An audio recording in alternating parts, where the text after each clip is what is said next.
This is a story about a world obsessed with stuff. It's a story about a system in crisis. We're trashing the planet, we're trashing each other, and we're not even having fun.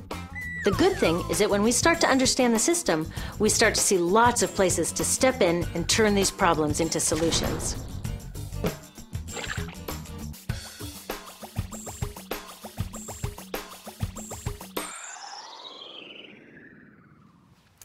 One of the problems with trying to use less stuff is that sometimes we feel like we really need it. What if you live in a city like, say, Cleveland, and you want a glass of water? Are you going to take your chances and get it from the city tap? Or should you reach for a bottle of water that comes from the pristine rainforest of Fiji? Well, Fiji brand water thought the answer to this question was obvious, so they built a whole ad campaign around it. It turned out to be one of the dumbest moves in advertising history. You see, the city of Cleveland didn't like being the butt of Fiji's jokes, so they did some tests, and guess what? These tests showed a glass of Fiji water is lower quality, it loses taste tests against Cleveland Tap, and costs thousands of times more. This story is typical of what happens when you test bottled water against tap water. Is it cleaner? Sometimes, sometimes not. In many ways, bottled water is less regulated than tap. Is it tastier? In taste tests across the country, people consistently choose tap over bottled water. These bottled water companies say they're just meeting consumer demand. But who would demand a less sustainable, less tasty, way more expensive product, especially one you can get for almost free in your kitchen? Bottled water costs about 2,000 times more than tap water. Can you imagine paying 2,000 times the price of anything else? How about a $10,000 sandwich? Yet people in the US buy more than 500 million bottles of water every week. That is enough to circle the globe more than 5 times.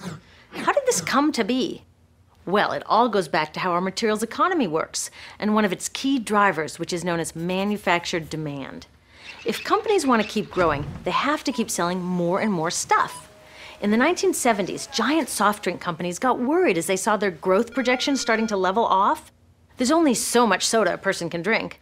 Plus, it wouldn't be long before people began realizing that soda is not that healthy and turned back to, gasp, drinking tap water.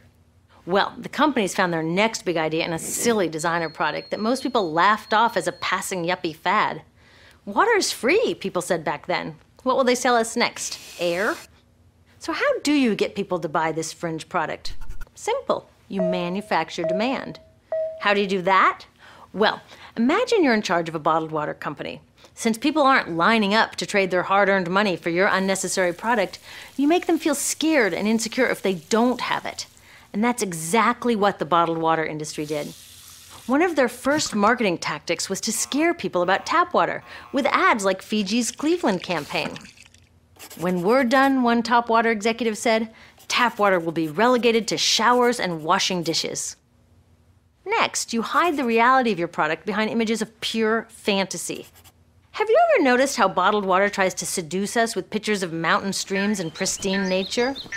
But guess where 1/3 of all bottled water in the US actually comes from? The tap. Pepsi's Aquafina and Coke's Dasani are 2 of the many brands that are really filtered tap water. But the pristine nature lie goes much deeper.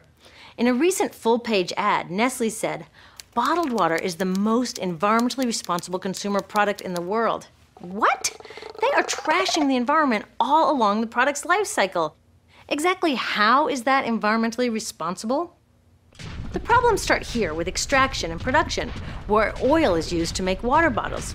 Each year, making the plastic water bottles used in the US takes enough oil and energy to fuel 1 million cars.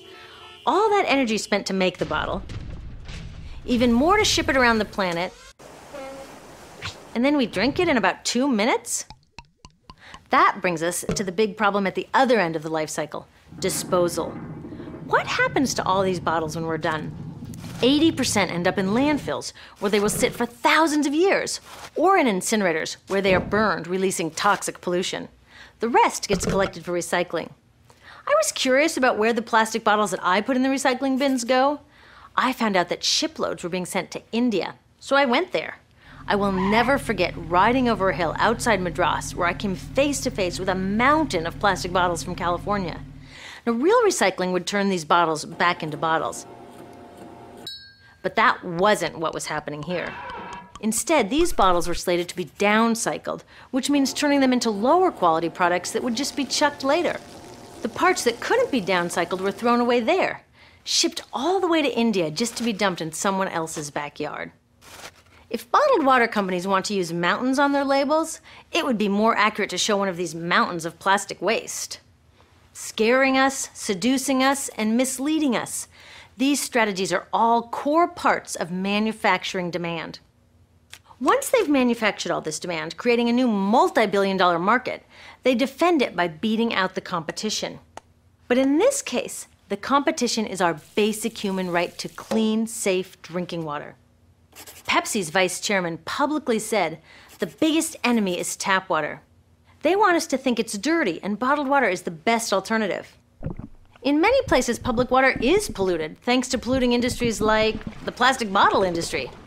And these bottled water guys are all too happy to offer their expensive solutions, which keep us hooked on their products. It is time we took back the tap. That starts with making a personal commitment to not buy or drink bottled water unless the water in your community is truly unhealthy. Yes, it takes a bit of foresight to grab a reusable bottle on the way out, but I think we can handle it. Then take the next step. Join a campaign that's working for real solutions, like demanding investment in clean tap water for all. In the US, tap water is underfunded by $24 billion, partly because people believe drinking water only comes from a bottle. Around the world, 1 billion people don't have access to clean water right now. Yet cities all over are spending millions of dollars to deal with all the plastic bottles we throw out. What if that money was spent improving our water systems, or better yet, preventing pollution to begin with? There are many more things we can do to solve this problem. Lobby your city officials to bring back drinking fountains. Work to ban the purchase of bottled water by your school, your organization, or entire city. This is a huge opportunity for millions of people to wake up and protect our wallets, our health, and the planet. The good news is it's already started. Bottled water sales have begun to drop while business is booming for safe, refillable water bottles. Yay! Restaurants are proudly serving tap, and people are choosing to pocket the hundreds or thousands of dollars they would otherwise be wasting on bottled water. Carrying bottled water is on its way to being as cool as smoking while pregnant. We know better now. The bottled water industry is getting worried because the jig is up. We are not buying into their manufactured demand anymore. We will choose our own demands, thank you very much, and we're demanding clean, safe water for all.